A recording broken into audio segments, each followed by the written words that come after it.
Yeah, making the new IP is how can I put it? It's just don't do it. It's insane. I mean, it's a very difficult process. You have more questions than you have answers, especially when you come from like you've been making Uncharted 1 and Uncharted 2, just kind of like now like things are going, you just kind of like good momentum, and then suddenly that momentum like just drops, it stops. It's a very challenging process to create a new IP, and you're gonna fail over and over again, but that's what it takes. New IPs are really hard. They're hard because you don't know what's fun yet. You're building new tech, new AI, establishing new characters, new art, all this. You don't get that controller in your hand for like 6 months to a year. You don't know what it is yet. I remember like ages ago coming on the project and what are the infected gonna do? Like, what are they gonna do? They're gonna behave like this. I'm like, okay, we're like trying to imagine what's gonna happen. Fast forward like 4 months, they don't do that at all because it didn't work, right? It's hard mode, right? Like it's game development on hard, on expert. There's a big thing about making a game, right? Which is a game has to be fun. You get your first build where everything's working. You got player mechanics. You can walk around the world. You can shoot. You can melee attack people. You've got the AI in there. They're very intelligent, very difficult, and it's totally not fun because they snuck up behind you and murdered you in a second, and there was no way to figure out what was going on. We're making a game, by the way. Hey, James.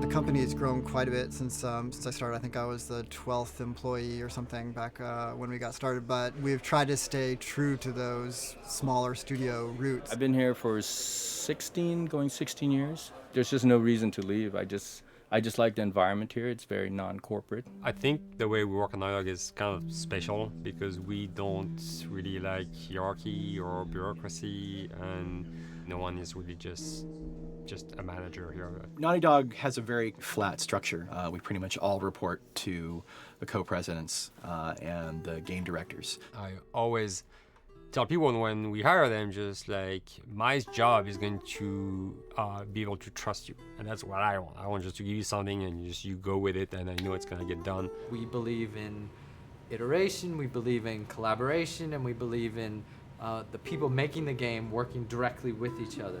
When we have designers and artists, animators all mixed up, anybody that's working on the same tasks, the same characters, the same areas, put them next to each other so they can communicate a lot better. We don't have a lot of meetings because if you need something to get done, you just walk over and you talk, and then you go back to your desk and you finish it up.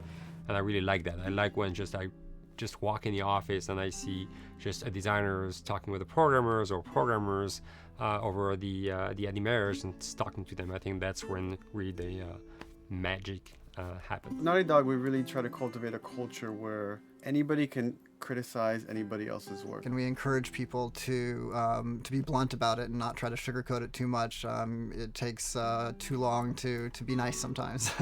It's not personal. It's based on more like how can we make a better game. We want everybody to have a voice. We want to cut out all the bullshit if we can, making sure that people are making decisions not based on ego, but what is going to benefit the game. When you see that people trust your opinion and that they value it, it's such a great feeling. You really feel like you're working as a team on a collaborative effort. We want to sort of remember where we came from and you know why we were successful then, and try to continue that success now. We make games. That's what we like to do. Back when Uncharted 2 wrapped up and we decided that we were going to build this second team and create a new project, we kicked around a lot of ideas. One of the very earliest ideas was to go back to Jak and Daxter. It's really near and dear to us. We really love those characters in that universe, and we think that there are some interesting stories still to be told there. We started to realize that it was not going to do justice to the franchise that the fans had fallen in love with. It would be shifting it so far in a new direction that we felt that effort would be more justified in developing a new IP. Neil and Bruce came to Christoph and I and said they wanted to do a post-apocalyptic game. I think the core essence of what they wanted to do, though, was to try to tell a story about two people and how their relationship evolved over the course of the entire game. That potential, oh wow, there is something very special about that game.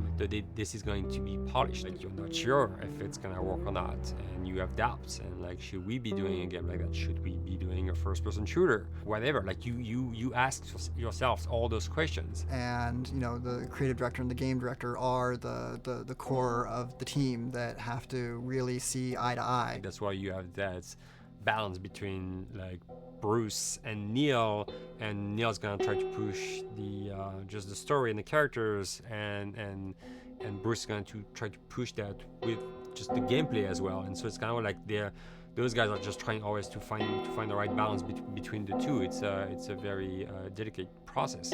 We feel that the interactive medium has an untapped potential to touch the feelings of the player. You have that connectivity, the fact that I'm actually in the world and participating in what's happening on the screen in front of me gives us some sort of advantage to make you feel connected with what's actually happening.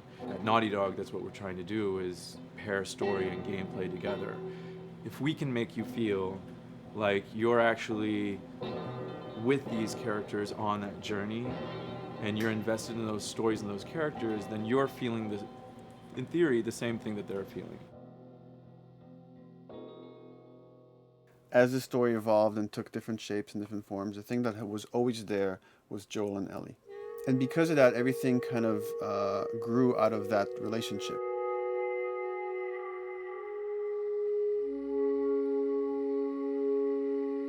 We've seen kind of that role of the anti-hero change, especially over the last 3 to 5 years, to where before it was like the thick-neck mercenary kind of guy. For this game specifically, for this story, we needed something new.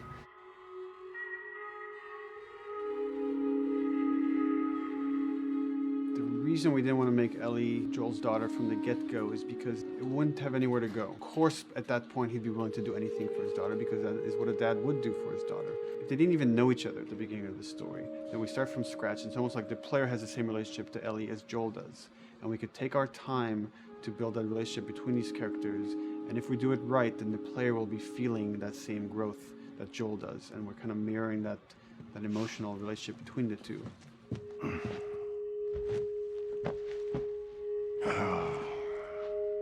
What are you doing? Killing time. Well, what am I supposed to do? I am sure you will figure that out.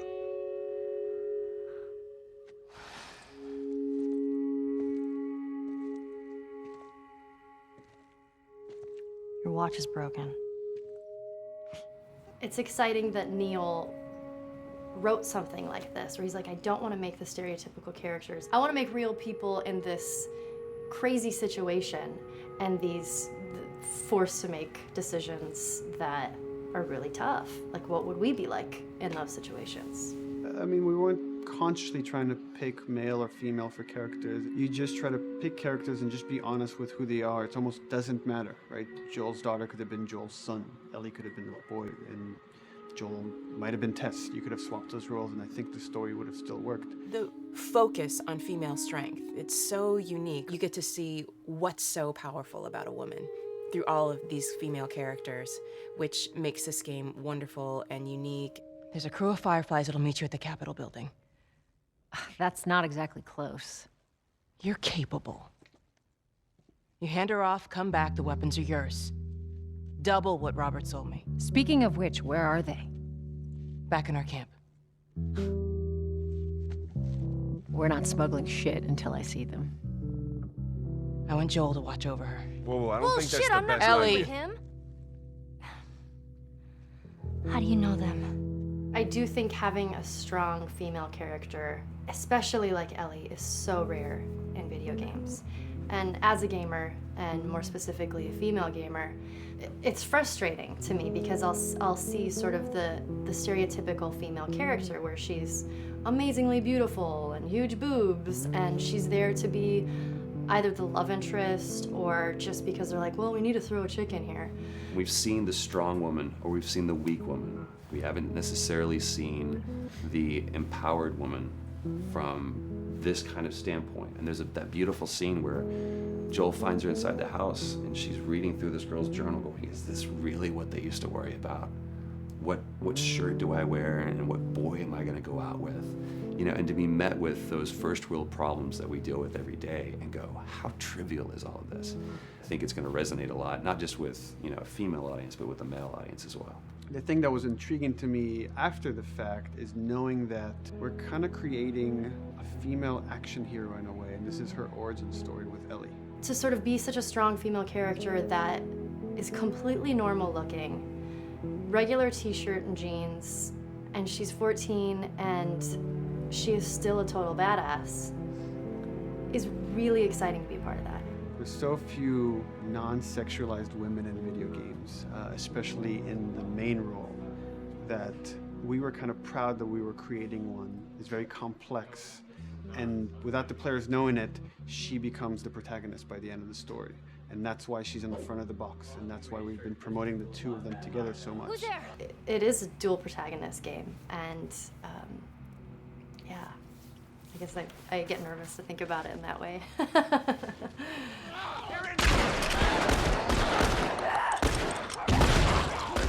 We couldn't talk about it. In fact, in interviews we've been lying about it, saying you never play as Ellie because it was so important for that to be a surprise.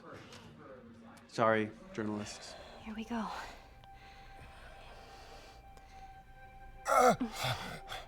Sorry. Well done. That's it.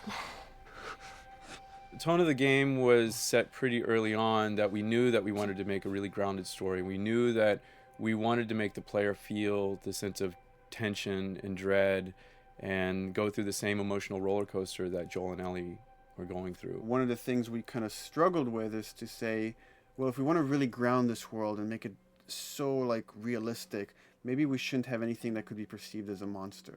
Maybe like by just having an infection that just killed people, and it's all about humans and how they deal with this post-apocalyptic society and how different people decide to survive. Maybe that would be enough. And what we realized is because we're making an action game, a lot of the storytelling happens on the joystick. And once we remove the infected, it's like all of a sudden now we can't tell the story through gameplay of what happened to the world. And that's where we kind of went back and kind of brought the infected back in, because it lets you see, once you're fighting them, the threat that people had to deal with, that otherwise would just be very cerebral and people could talk about it, but you couldn't necessarily experience it yourself. In a novel, that might work. In a game for us, specifically an action game, it didn't work. And from there, when we start kicking around those ideas, and we're just like, what would be cool just to play? The early inception for it really came from a BBC video we saw called Planet Earth, where they were talking about a cordyceps fungus. This cordyceps fungus gets inside of the brain and controls these ants, and mandibles start chomping, they grow up to higher areas, cordyceps fungus sprouts out, and then it germinates. And essentially uses them to spread its infection and take over whole colonies, sometimes wiping them out. As soon as we saw it, we were intrigued by the idea of, what if it jumped to humans?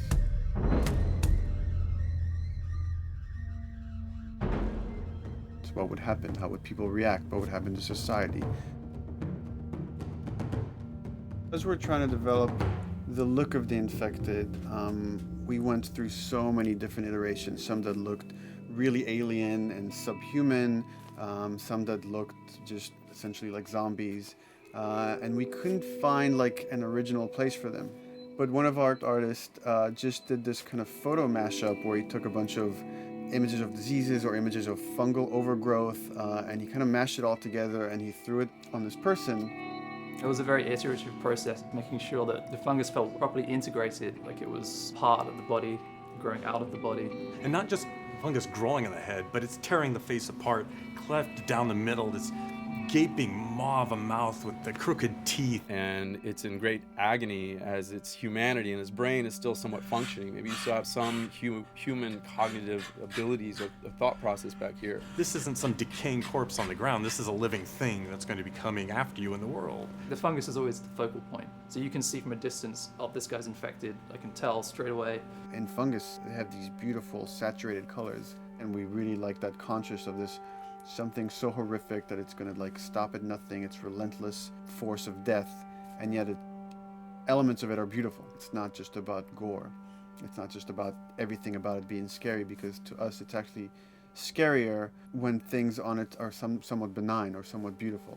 It was evident that we were onto something that was quite a bit different and something that we hadn't really seen before, which was eerily human but very disturbing. And it seemed so creepy and so unique that right away we gravitated towards it, and it's like, this is our base infected. Everything should kind of come out of this look.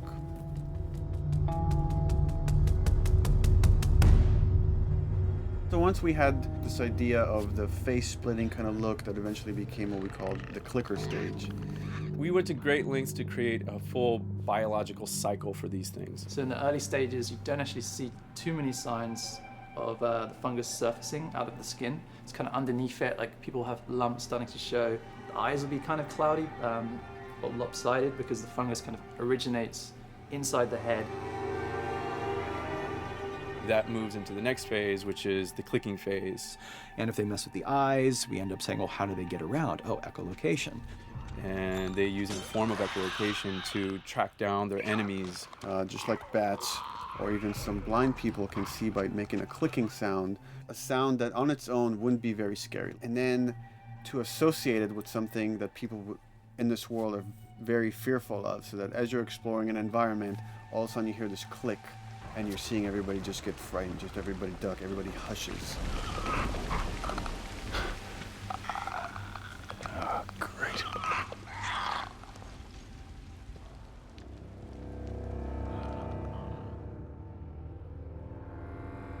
The bloater is the most severe of the stages.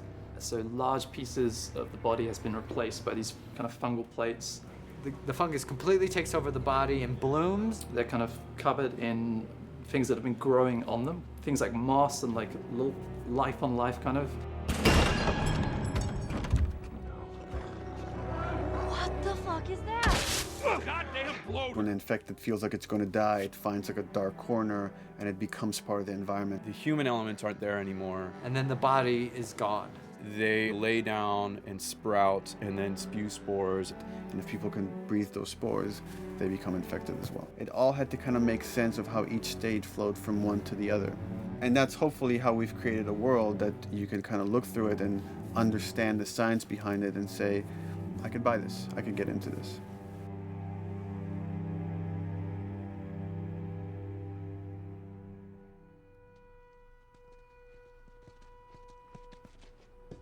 Mandatory evacuation. Evacuate to where? What do you think? Quarantine zone. See, some places got a heads up before the infection showed up. Most didn't. Over the course of Joel and Ellie's journey through this game across America, you find all these different societies, all these different enclaves, and you get to see how do they deal with the infected. Without the manifestation of this infection, you can't have these people making those interesting choices.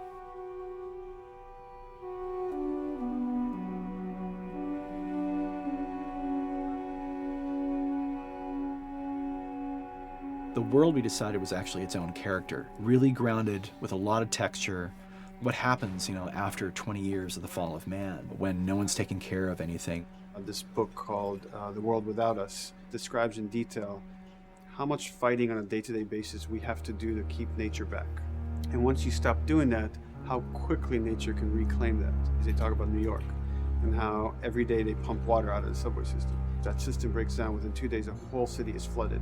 And once water gets introduced, then structures collapse pretty quickly.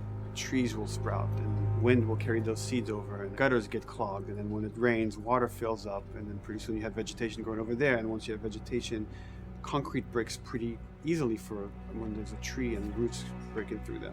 Even some of the stuff we did on Uncharted, you know, exploration of how temples were ruined. What if you took those ideas and put them in Pittsburgh or Boston? And obviously right when that happened, you can imagine that being pretty terrible to look at. But you think about 20 years later, and with rainwater filling up those sinkholes and then those becoming like little marshes with lily pads in them. We had this wonderful piece of concept art we developed really early on, and there are all of these wild animals that have escaped from a zoo and over the past 20 years have bred, and now they have herds roaming these cities. And that's something that tells you that life goes on and this world is worth saving.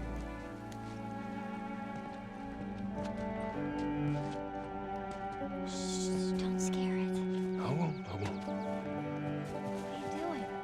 There's something really pretty about nature reclaiming its domain once we are gone.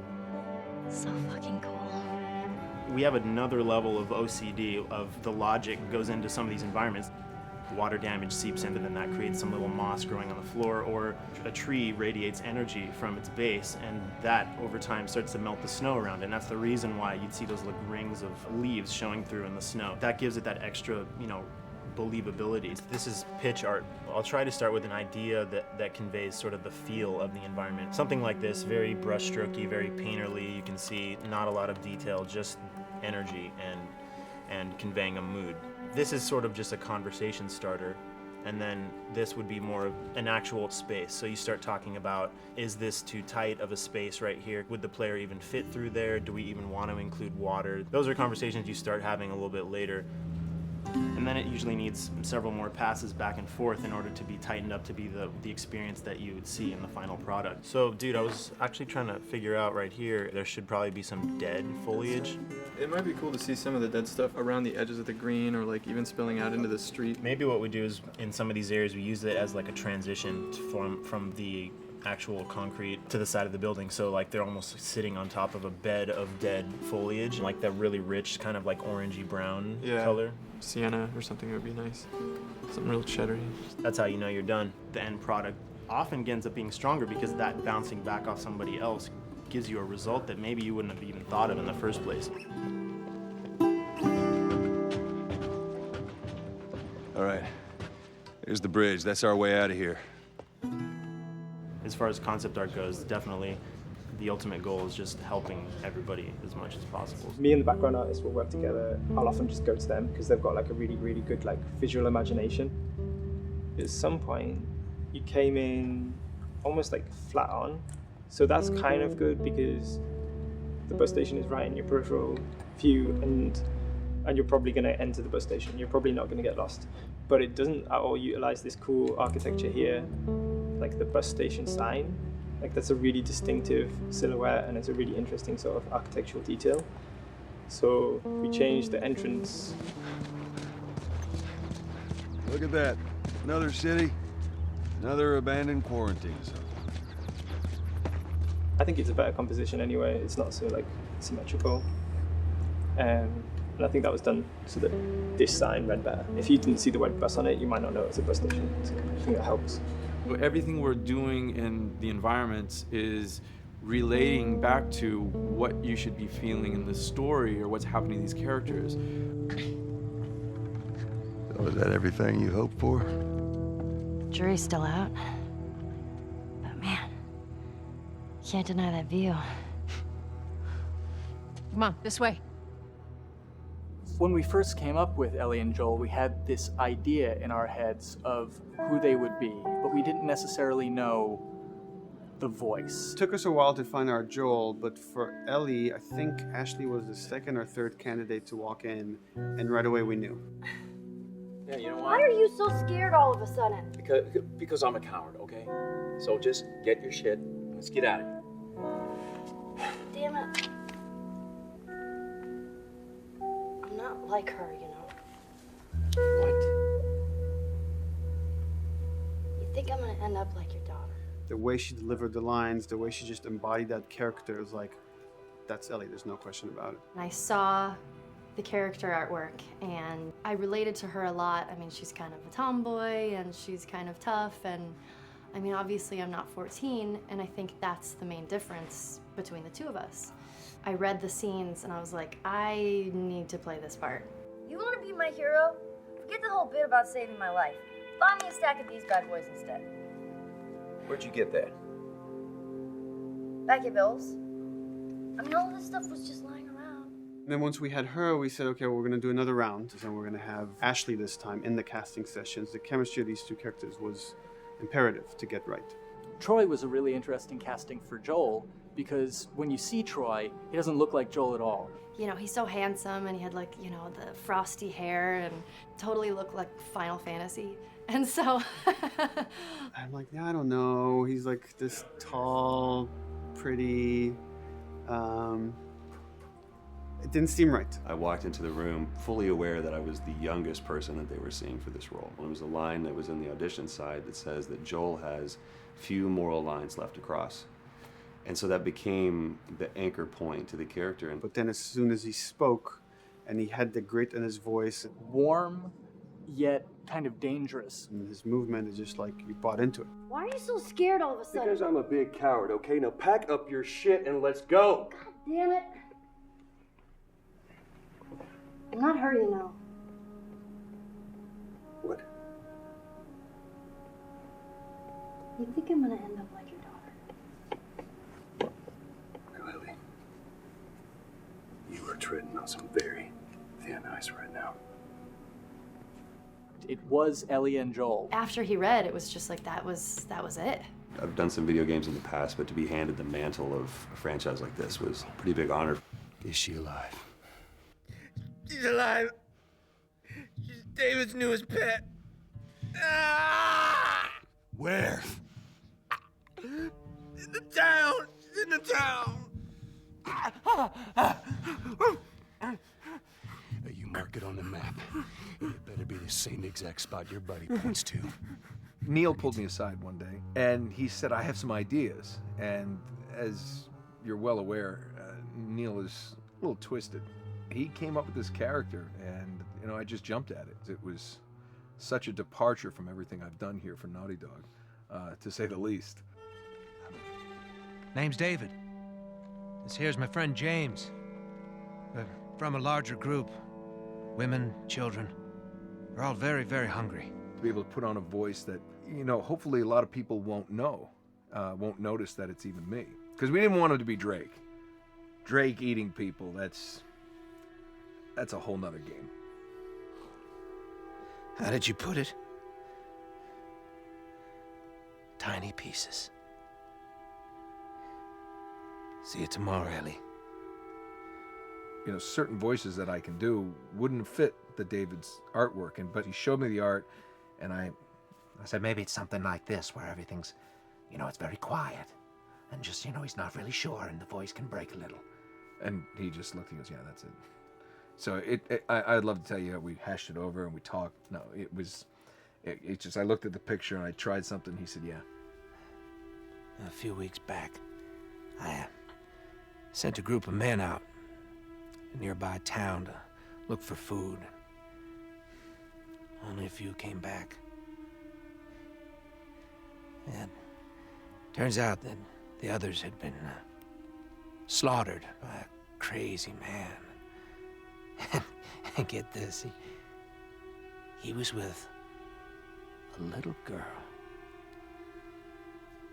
You see, everything happens for a reason. Claire. Ashley, she brought humor to it. She just has some really great comedic timing. The way she reacts to the things around the world with a little bit of sarcasm, that teen kind of like trying to get a rise out of you. Now watch your step as you're going out, because it's going to be a little... It just brought a certain levity to the story that the story needed. You didn't even realize it needed it until she started doing some of that stuff. Oh, I'm sure your friend will be missing this tonight. Mm-hmm. It's light on the reading, but it's got some interesting photos. Now, Ellie, that ain't for kids. Whoa! How the hell would he even walk around with that thing? Get rid of that. Well, hold your horses. I want to see what all the fuss is about. Oh, why are these all stuck together? I'm just fucking with you. Bye-bye, dude. Throughout the course of shooting over these past couple of years, Ellie and I have kind of morphed into each other, which I know sounds so cheesy. Neil always asks, he's like, well, what would you do in this situation? I think the most important thing that Ashley brought is a sense of capability to Ellie's character that wasn't there in the beginning. The very first thing we shot involved her being pulled out of a car and attacked, and Joel was supposed to go save her. It was written that Ellie sort of was just kind of watching on the side, just waiting till he was done, and I was a little frustrated because I was like, well, if this were real life, I would do something. We did a couple takes, and at some point she walked up to me and she said, I feel like I'd hit him. So we added in a part, like, you know, right there off the bat, she's not just this damsel in distress. Right there, she wanted to fight back from her very first day of shooting. We didn't have it right initially. She needs to be more capable than initially we thought she would be, and actually that made us go back and rethink combat and rethink a lot of the areas in the game, and now she was going to take a much more active part.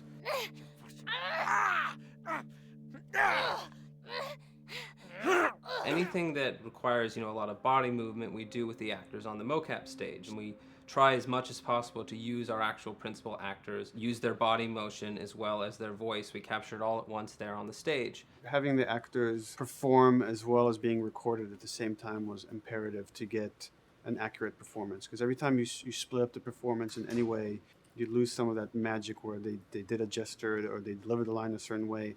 And those things have to be in sync, or there's just something subconscious that's like off-putting about the performance when you don't do it that way. You are treading on some mighty thin ice here. I'm sorry about your daughter, Joel, but I have lost people too. You have no idea what loss is. Everyone I have cared for has either died or left me. Everyone fucking except for you. So don't tell me that I would be safer with someone else, because the truth is I would just be more scared. It gives you the most authentic, most realistic performance, because you're actually there, not just making your own choices, but making your own choices based on the other people that are involved in that scene. So you get this truly natural approach to things, and it shows up. It's like theater in the round. You can do anything from any angle, and the smallest, most subtle thing we'll be able to pick up. There's no place to hide. So you have to be as prepared as possible, because you have no idea which moments they're going to use. There are these little improv moments and, you know, little nuances that you get that probably isn't scripted, that just comes out of play, you know, while they're performing. That mistake that is just blossomed into a really good idea. Did we improv on The Last of Us? Yes. Yes, we did. Doing this was a whole lot like being 5, playing in the backyard with a stick, you know, and this is my machine gun, and, you know, and a pine cone is my hand grenade. It's all your imagination. I'm doing the exact same shit that I did 45 years ago. I just get paid for it now. We square. We're square. And get the fuck out of my town. I don't do a lot of voiceover work, so for me it was nice to be able to work off of your other actors. I can't imagine it working any other way. I'd never done mocap before. I didn't know what to expect. The suits were crazy. Yeah, the suit gave me wedgies. Like, deep wedgies that I had to pick out with my middle finger. Too much information. Just how damn sexy I look in a motion capture suit. I look like 10-pound of sausage in a 5-pound casing in that thing, man. Once you get past the fact that like everybody else and you look like weird clown people with these little dots and stuff, once you like give over to that, it really was pretty easy to make it just feel like you're in the moment and in the scene. Everyone that was on this is a slam dunk. This isn't just another gig to them. And that creates a really cool energy for people to really start experimenting and playing jazz. Floor is yours. And action.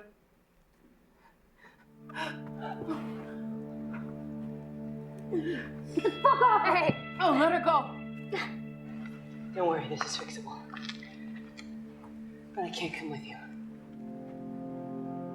Well, then I'm staying. Ellie, I want Joel to watch over her. Oh, no. Bullshit, I won't Ellie. go with him. I could just take her to the North Tunnel and wait for me there. Jesus Christ. Just cargo, Joel. How do you know them? You know, we craft the scene out until it has a good feel, and then we pass it off to animation to clean it up. Real life motions don't necessarily always translate into gameplay. There's something that's usually missing, so we have to, maybe enhance the gesture or enhance the shoulder movements or a breath that you want to be able to feel, but you don't really see it, so you can't really feel it unless you see it. Is everything all right? Yeah, everything's fine.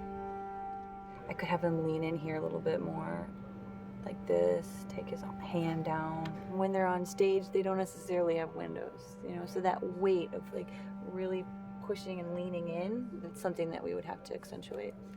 Give him a little bit more weight on that turn, or put his head down a little bit more. There's a lot of dialogue that gets said between the two characters. We have to bring that alive through animation, and we have what we're using as gestures. Why would they mow down all these people? Can't let everyone in. If you turned off the sound, you'd know that they were talking to each other. And that really helps accentuate the relationship that the two have together. We have certain animations that play in the beginning of the game on Ellie. She's traveling with Joel, who she doesn't really know. There's a lot of gestures to make her look nervous, just her overall stance. Later on in the game, they develop a relationship through the animation, not just the dialogue. You can see that she's more comfortable around him. If that reads well with the player, then, we're doing our job.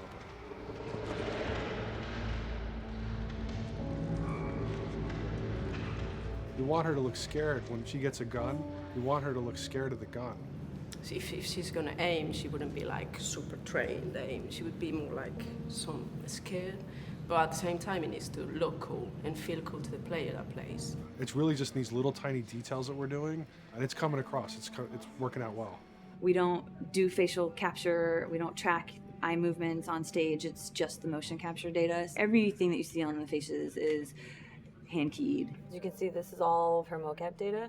And so when I'm doing something like this, I go back and forth to the performance that she was giving, and I watch just this section over and over and over again. So this is our default face. I can make everything super extreme and make her all squinty and angry, turn her frown down. I can open her mouth, stick her tongue out. It's listen, watch. Okay, where's her mouth at this point? Like, is it open? Is she making like a grimace? About Tess, I don't even know. Here's how this thing's gonna play out. You don't bring up Tess, ever. Matter of fact, we just keep our histories to ourselves. We shoot all of it to just get the body motion, and then we'll do a second pass with the cameras. The scene's playing back on an overhead projector, but it's also playing back on a monitor that's attached to my rig. Sean and I would go to the stage and motion capture the camera filming the scene, and so he would get a whole wide shot, a whole close-up for the whole scene. You can change your lenses, you can use your standard 35, 85, 50s, whatever, all that sort of live action camera cinematography, you can apply it on stage. We make sure to go back in and add flaws. We keep the confinements of the room so the camera can't go past a certain wall, because then we have this cheated perspective. If the cameraman bumps into the wall, we keep it. Missing focus hits when you're pulling focus, going too close to a character and reframing, those little moments in there kind of keeps it very cinema verite. If everything was too perfect, you wouldn't be able to put your finger on it, but you'd be able to feel it. It would just feel off. It's very much about grounding it, despite having the option to do whatever we want. Being able to place the cameras anywhere we want after the motion capture gives us both advantages and disadvantages. The biggest advantage is it means that we just have to nail the best performances we can get, and the luxury is that we can always swap it. The 3D world gives you limitless opportunities with cameras and movements, exposures, all that stuff. Most of these cameras are sort of set up like real world cameras. So we have lens, we have f-stop that will create the depth of field. We have aperture to set our film back and all that stuff. Master, and then I have my close-ups, my over the shoulders, sort of just like a live action production. Let's go to camera 30 at the 23.458. Then I get that kind of weird, bend across his back. The closer I bring the camera, the more bend I get, which is doesn't look right. It looks less cinematic than if I do that, which flattens the whole thing. And I'm trying to also catch Ellie. Like if you scrub a little more, catch her in the back here. So I want a longer lens of that kind of stuff. Since I've only had experience working with live action before I got into video games, it was a kind of a cool adjustment to be able to have this extra flexibility in post, to swap a line of dialogue for something different, even though that's not what the actors said at that time, and to be able to still have a close-up on them while they said it. You get to make it probably more perfect than you could ever make it in live action. How far are we gonna take As far as it needs to go. Where was this lab of theirs? Because our actors are both the voice and their body, they get to play, they get to try things, they get to work with our director to kind of come up with new ideas, or even our director will have a new idea on the spot that wasn't there in the script, but realizing when he sees it, oh, well, this would actually be better, this might feel better. And those changes all just happen organically there on the set. He could even lead straight into his thing. It's like, no shit, yep, Tyler wanted to do that, so we rented 2 Harleys and drove cross country. Keep it pretty succinct, like we got the bikes, rode them cross country. Cool. It's shocking to me that this is Neil's first time directing. There was a specific tone and a specific approach that Neil and Bruce wanted to take with this. It just came down to there's nobody knows this story better than you, and then there's nobody that knows these characters better than you. Why don't you just do this? He and I actually had a conversation about it. He says, I think I'm going to try this myself, and I'm not sure. Neil was fantastic. The floor is yours. Okay, so remember, you've been running away from this turret-mounted truck. If you come to this dead end, you're going to look up and see a potential way out. And action. Check it out.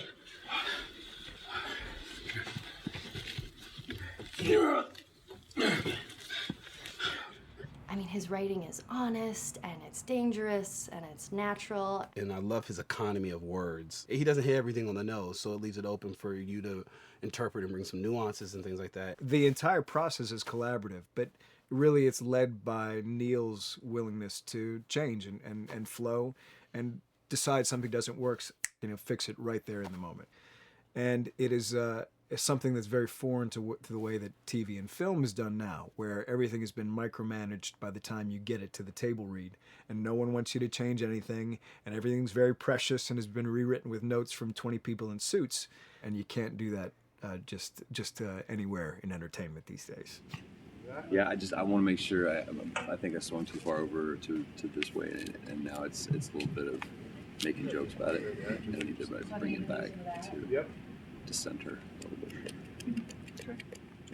There's one scene in the game where we see Joel not as a ruthless survivor, but as a father. I knew from the very beginning that he was going to lose his daughter, and I just told Neil, I was like, when that day comes for us to shoot that, I need a heads up. About a week before, he said, it's time. We're going to do that scene. I was like, okay.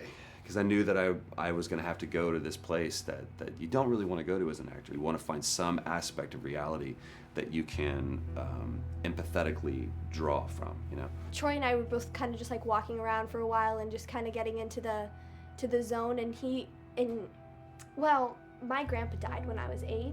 He was like my dad, and so that's always what I use to get into that place. I started recalling all those memories and starting pulling up all those feelings, and they're just right underneath the surface. When I walked back in, everyone realized that something was different. They kind of calmed down, You could feel the energy just like drop a little bit more. It was brutal. I lose my shit.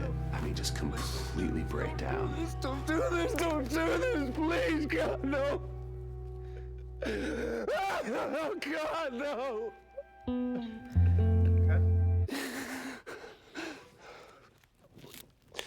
The soundstage was deathly still. It was the first take, and I felt really good about it. And it's like Neil said, okay, let's do it again. And so you do it again, and automatically you feel like you're manufacturing because you're trying to go back to that place, and you're in that actor nightmare of trying to get back to that reality. And we go through it again in 5th and 6th and 7th take, and I'm just exhausted. I'm crying between takes, and I'm looking at Neil going, this is really, really hard. And finally, after like the 8th or 9th take, he said, all right, I think we got it. I was like, oh, thank God. And I went outside, and I was just jacked up for the rest of the day. Just a wreck emotionally.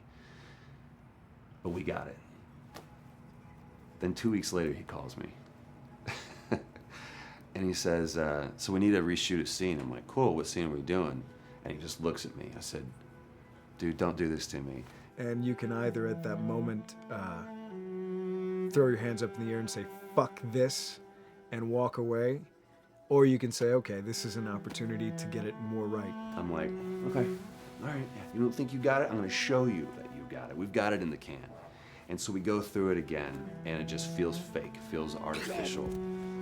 And Neil goes, go through it again. We start doing it again, and I'm getting madder and madder with each take. And finally, about the fourth take, Neil comes over to me, and I love him so much. He goes, so I'm picking up on some resistance. I was like, you're damn right you're picking up on some resistance. We've got this in the can already, and we're just wasting our time, and we're wasting all this effort and energy.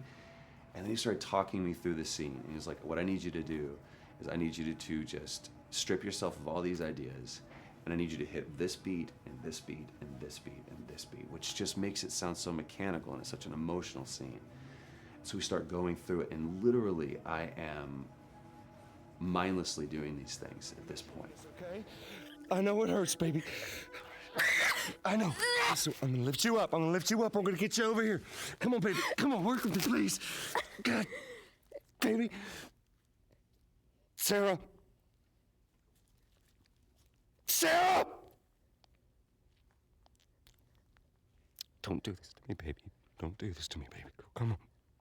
Come on. And he stops, he goes, now we got it.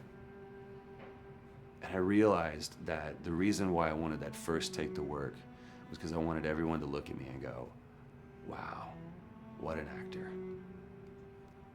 And that's not what the scene needed. Those moments where you just have to sort of calm your ego down and just go back and do your work. That scene actually works, not because of me, but in spite of me. And that really is the marker and definition of working with a truly good director. There are many like it, but this one is yours. Why don't you have a seat?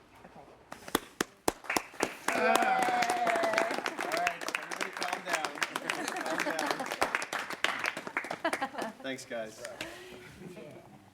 It's the director's chair. Working on the project, we knew we wanted to have a pretty minimalist soundtrack. And we had a folder where we just throw music in there. Looked at the folder one day and we saw, we have a lot of stuff here from Gustavo Santaolalla. We're looking for a composer. What if we reached out to him? Oh, no. Sarah. Move your hands, baby. I know, baby, I know. Listen to me, I know this one. You're gonna be okay, baby. Stay with me. I want to pick you up. I know, baby. I know it hurts. Come on, baby. Please. I know, baby. I know. Sarah. Baby.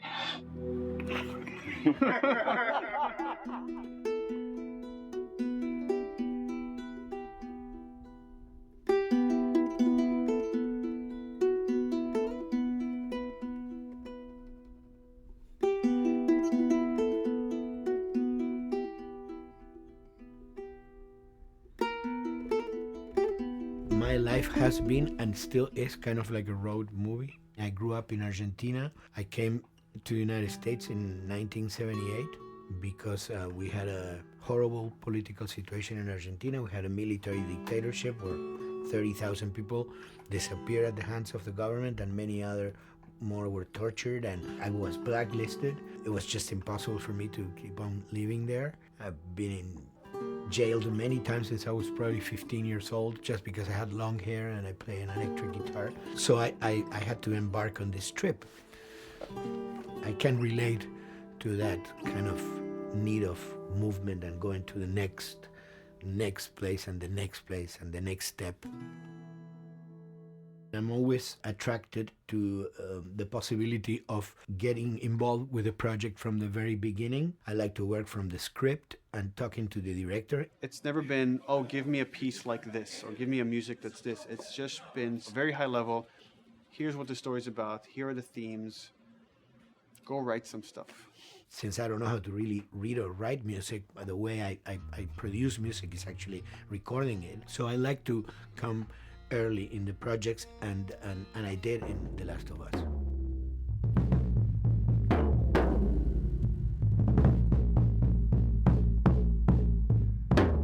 One thing that was fantastic from the very, very beginning was the freedom I had to try and to do whatever I felt could work, you know?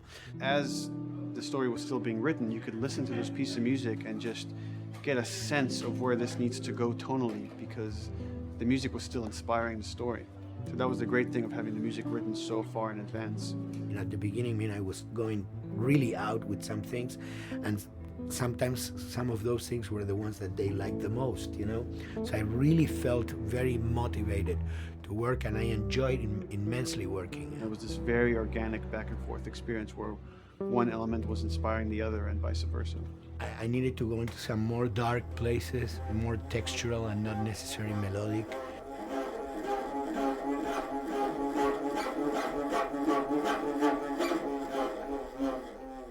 I'm always trying to sort of push myself into playing instruments that I don't know how to play. There's an element of danger and innocence. Lennon once said, you know, give me a tuba and I will be able to do something. I'm an artist. I should be able to do something. I like to put myself in that situation.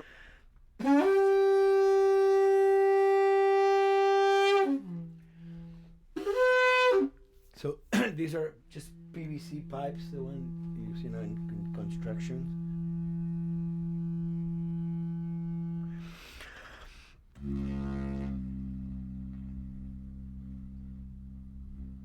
Or instruments that I know, kind of twist them. From the concept of the prepared piano, you know, I mean, I've worked with prepared guitar to stick things into the guitar and things like that. And also in The Last of Us in particular, I work with a detuned guitar. So I really tune the guitar extremely low. And the result is, you know, strings that are very loose and will produce not only sound, but produce noise.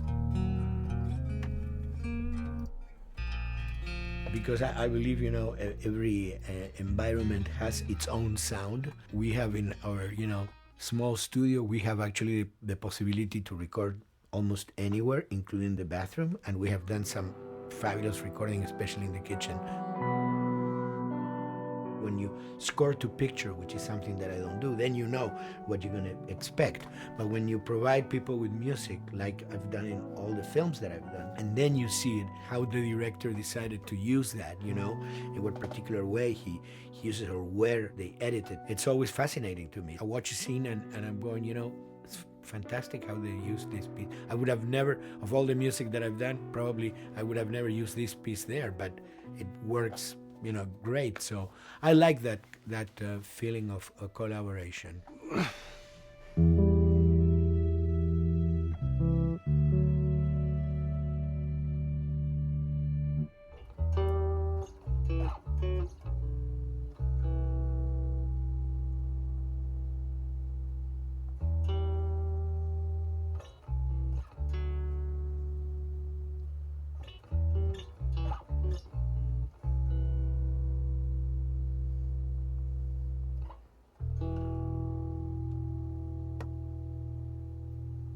I think, you know, the guys also that work in programming and adapting that music to the game, they should share a lot of the credit for the end result. In the beginning, there was silence. Yes. Then they hired sound designers. Then they regretted that decision.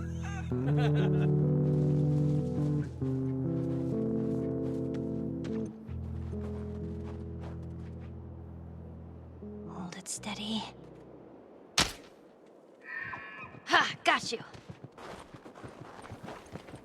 In a much quieter environment like that, we really had to fill out the soundscape with much more natural sounds, much more detailed, delicate sounds. The tension comes from the lack of sound, in a way. Your brain is thrown off because we're expected to hear buses and crowds. All of a sudden I hear wind and leaves rustling. Again, it's creepy and beautiful at the same time because it's almost like I'm going on a hike, but I'm in a downtown area.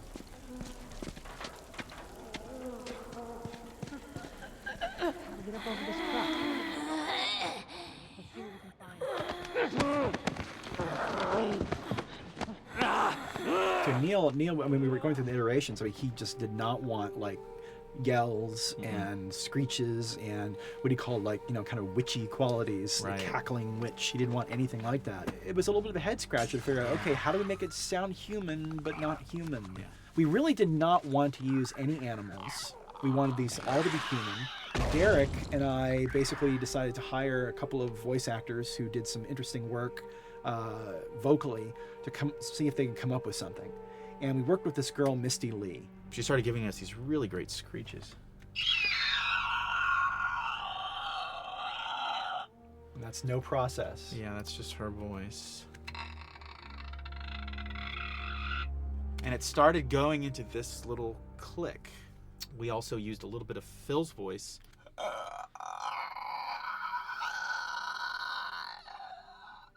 We'd combine that also with an occasional Derek.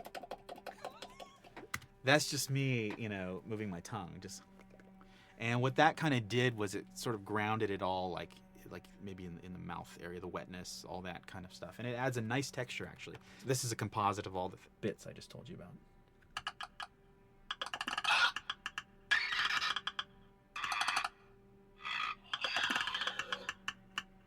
Sounds like a Snapple bottle. Oh, the lid? Like the lid, yeah. That's a good idea. Fuck, where were you guys like months ago? Why didn't we think of that? Why did we think of that?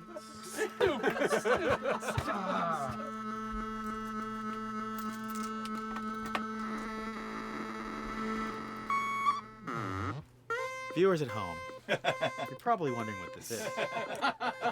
Let me tell you. About 10 years ago, I saw this Synthie A suitcase synth. I wanted to get one. This finally arrived in January, just in time to start using. I thought, well, what can I do with this?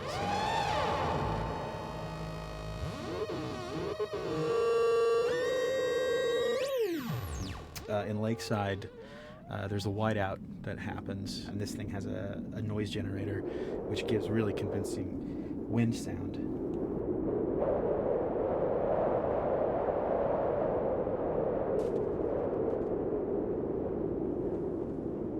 The military still has technology. There's sirens and alarms, so I wanted to try some new concepts.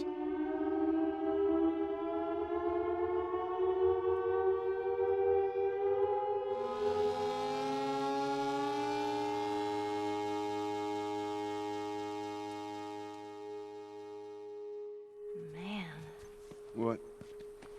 nothing. It's just. I've never seen anything like this, that's all. You mean the woods? Yeah. Never walked through the woods. It's kind of cool.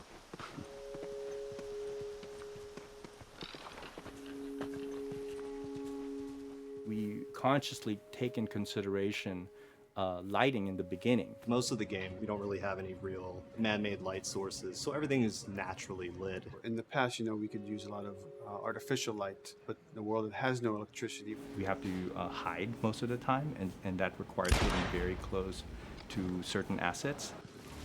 Just stay back.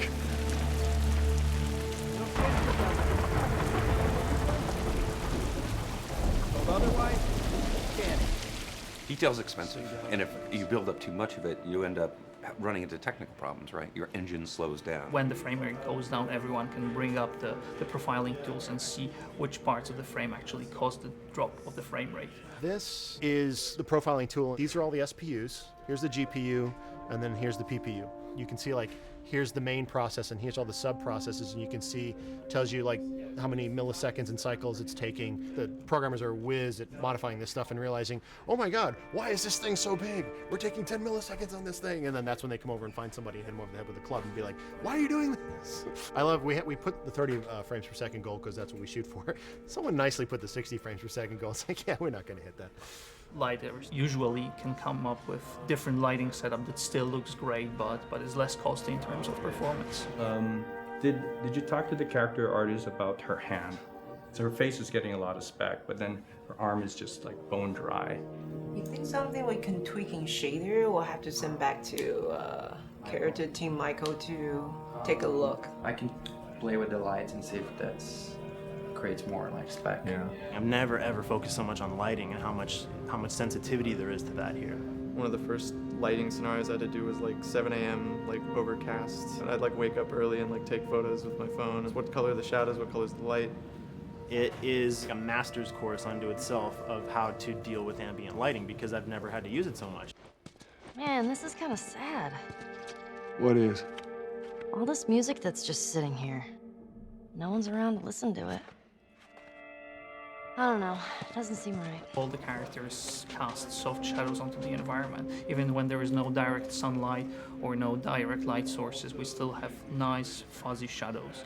When you're walking down the hallway and you see your soft shadow goes along with you projecting on the wall on the environment, that make everything look real.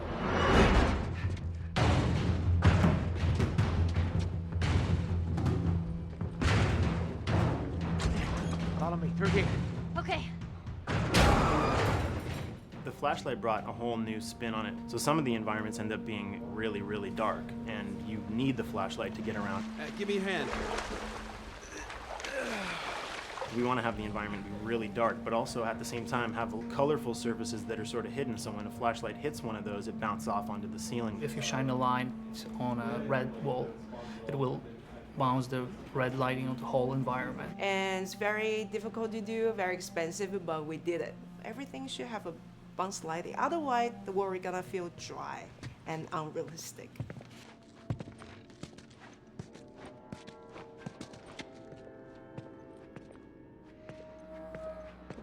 I guess this is where the assholes sleep. I mean, slept. This engine is really driven in a way towards a very high level of cinematic control over each frame. And hopefully, if we achieve our goal, you'll see it is beautiful. There are these truly beautiful moments amid all this chaos and destruction. Yeah, once we're done with this whole thing, I can teach you how to play guitar. What do you say, huh? Ellie, come on.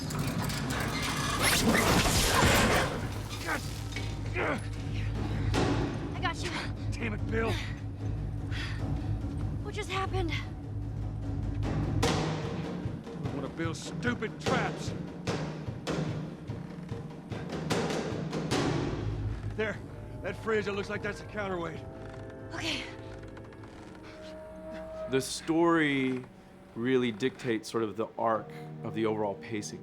Storytelling would always want to be subtle. They would always want to keep the world grounded in reality. But gameplay has requirements where the player needs to see this thing. The player needs to immediately know that the enemy is attacking, that this room is dangerous, that this room is a puzzle that you have to solve. What are the things that we can do on the joystick to make you feel the same way that these characters are going to feel when we get to this next pinch point in the story? There's a turn in a scene that we need these characters to take, and we need you to feel it or understand that, and that means you have to play it. Sam! Oh, thank God. Keep running. Doorway, over there. Run!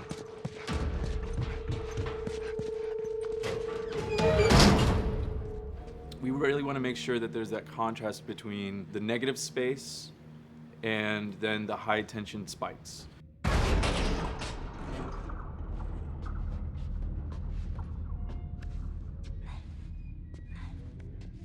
A lot of times we won't play music, or we'll play very minimal music just to let you know kind of the state, whether you're still in stealth or combat has broken out. Hearing someone's footsteps or hearing a person breathing on the other side of the door has so much tension to it. You hear that? Shh, quiet. You feel the tension of the world, make you question whether you want to engage with these guys or kind of try to stealth around them. That's another reason why we don't have traditional cover in the game. You smoothly move around everything, contextualizing with the environment, but you're never locked down. We want the player to, with that crafting system, with the scavenging system, with all of the abilities available to them, to constantly be moving around and changing as the moment arises. Gameplay is all about, I have a limited set of tools, and how am I going to use those tools and those limitations to overcome this obstacle in front of me. And that obstacle might be infected, might be another class of humans that wants to kill me for a bottle of alcohol in my shoes.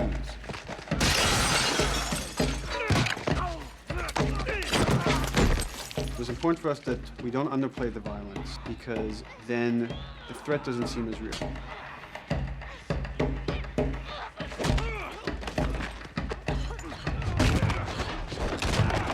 We see video games as this incredible medium to tell stories. We want to treat it as equals to books or comics or TV or movies. This is subject matter that would not be considered out of the ordinary to tell in one of those other forms of entertainment. Fucking hunters. See, this could have been us. We wanted you to buy just the desperation of these people and why they're behaving this way, because it's so brutal.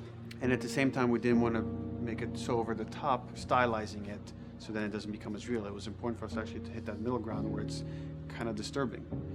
That glint that's happening on that curvature, it'd be good if there was a way that we can guarantee that from this angle, we're seeing it. But really it's flat. Overall too bright and opaque. Yeah, looks like paint. Yeah, see, the blood on the ground works really well. It's something about the other shader is messed up in this environment. We got to fix that to unify the look. Shouldn't make you giggle or laugh or any of that. You should be kind of appalled by what you have to do, but you understand why you're doing it.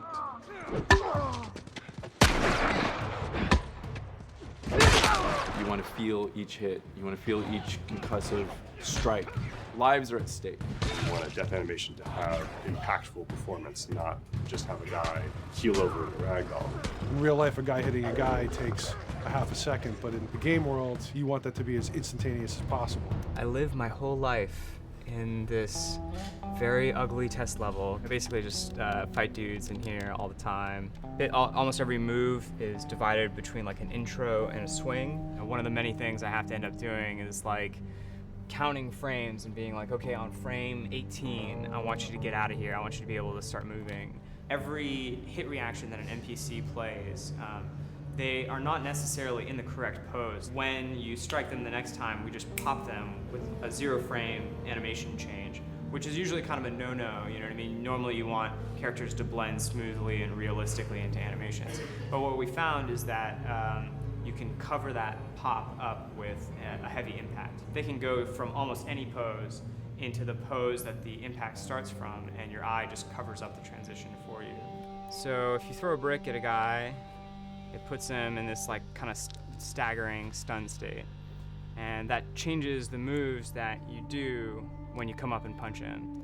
So now I'm gonna come up and punch him, and now when you're punching him, because you've hit him down, you get this like auto aim moment where you get like a free headshot. I try to make it so that, you know, if you kind of know what you're doing, that you can set yourself up for 1 + 2 = 3.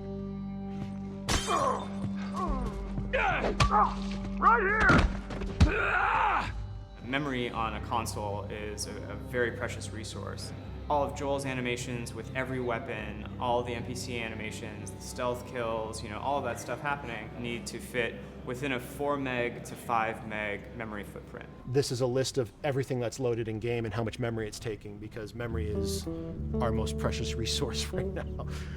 So we have a level, we call it the bookstore, it's in Hunter City, and this is a zone, for example. So when I set an AI to this zone, he will never leave its boundaries. I want guys to guard this exit where you have to go through, so I'll zone a couple guys around there to make sure that they, you know, they can fight you and use all this cover, but they want to stay around this door. This is another key component of the AI, is what we call the nav mesh. This defines the overall play space of where an AI knows he can or cannot go. Hey look, that's where a cover used to be, and there's a hole cut out for it. I gotta fix that. Here's some other wonderful things. See these little red polygons? Yeah, that means they're not linking right for some reason, so that means they can't really walk through here properly. It's a bug, and I need to fix it. Welcome to my life. Hey!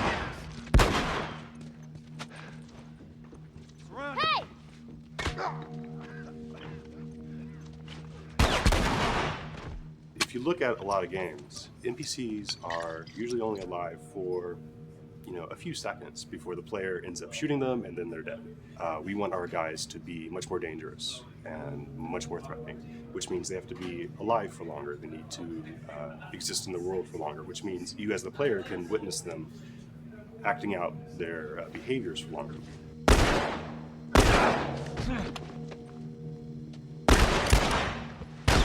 So we've been working really hard on our AI systems. Back of the box, biggest bullet is going to be like AI. So we tried a number of different prototypes with the buddies, including having Ellie be super independent of you. She would try to flank the enemies, get behind them, or get between you and them. And a lot of times those decisions should surprise you, just like a real person, a real character would surprise you. And we discovered after many different prototypes, the best thing for her to do generally is to stay very near you. You need the exploration, you need the scavenging, you need something to say like, okay, if we just crank it to 11 the whole time, then it's pinned up there and there's no time to breathe, no time to assess or analyze, and no time to really contrast. There's no way of shifting the pacing.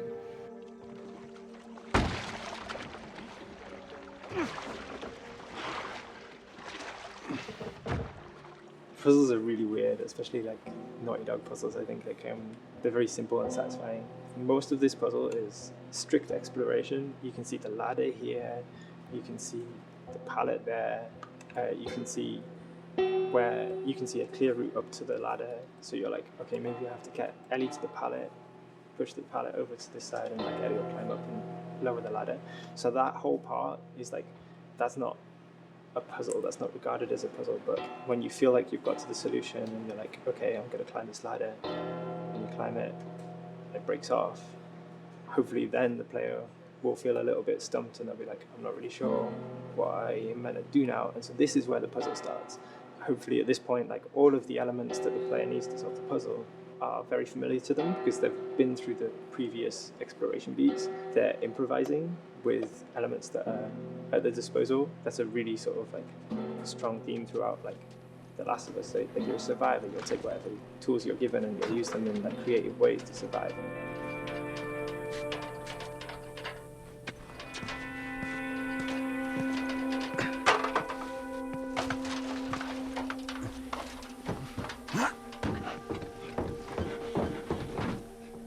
We set out to create something kind of new to Naughty Dog, this crafting system. Our lead designer, Jacob Minkoff, he got this book of like the survivalist handbook and homemade munitions and all sorts of funny stuff. Just start reading about, okay, if I was just wandering around in a collapsed society, this world, what stuff that seems like I could find? Alcohol and sugar, you know, if you want to make a smoke bomb. It's difficult to balance the right amount of resources against what you think the player's going to need and making sure that the player feels like they're getting just enough to survive, but not too much that they feel like they're a powerhouse. We wanted you to be forced to make some choices in the world that showed how depleted the resources were. So if there's a particular point in the story where the characters are having a particularly difficult time surviving, then we want you as the player to be finding fewer items, farther apart, harder to survive. We will item starve you at the same time that those characters are feeling starved and worn out. Then you expose something to them. Oh, here's a cache, and if I can just get into that cache. Oh, look, there's a wealth of things in here. God, I was so worried. My health was low. If I had run into a combat, because it's always that thing in your head, it's that Hitchcockian thing about the danger that you see is less meaningful than the danger that's in your head.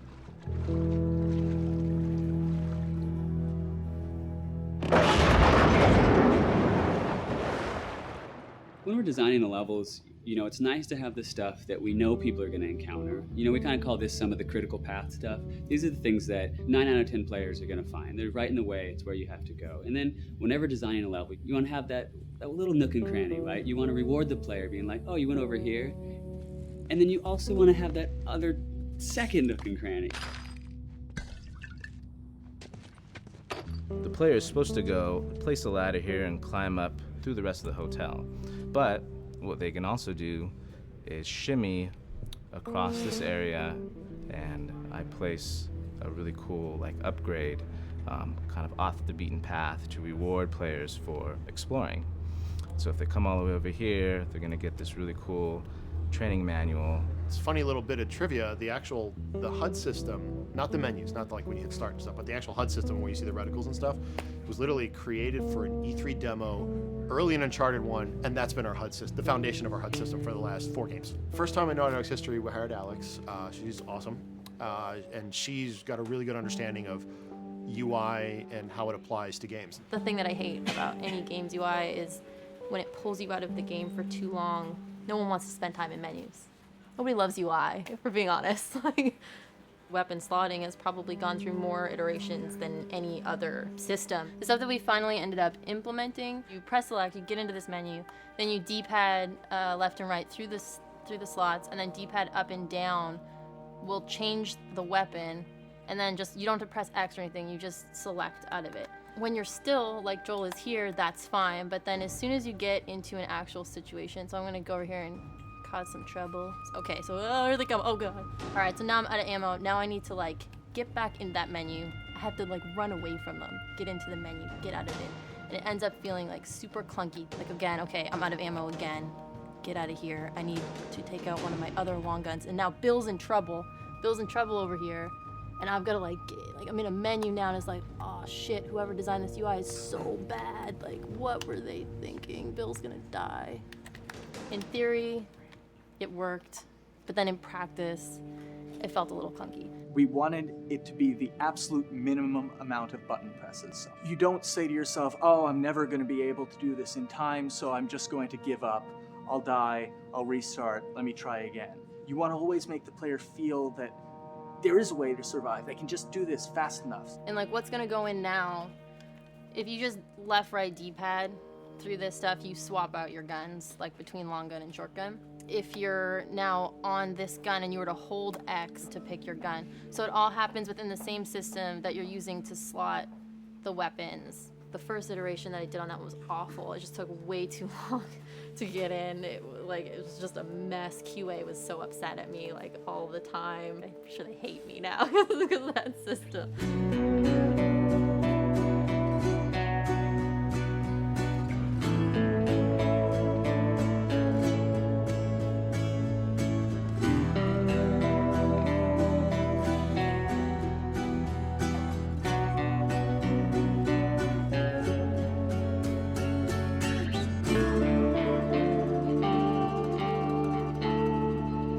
I think the way the industry is kind of maturing and changing in general, you're seeing a lot more focus and importance on refinement and polish. So having internal QA really helps. The industry is kind of changing from QA being this like tighten up the graphics on level 3 bro kind of vibe to like really being a more technical, mental investigative job. On the publisher side, it's more reactive towards the code being delivered in a stable, controlled environment. Whereas on the developer side, especially at Naughty Dog, we are going beneath the art and the design. We're given enough weight where we can go up to somebody and be like, look, you have to fix this. Why? Come over, I'll show you. That kind of feedback, I would love to be able to say like, that was us, but it gets so diffused throughout the iteration process that you're just kind of like adding your I guess like genes into the gene pool and then just seeing what happens, you know what I mean?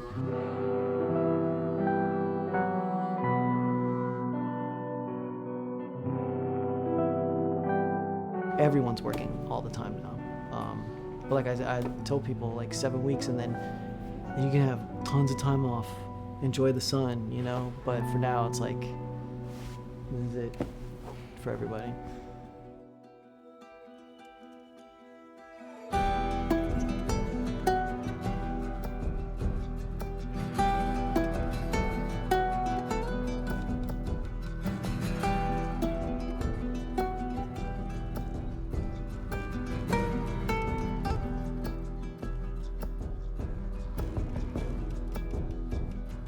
Crunching is part of making games.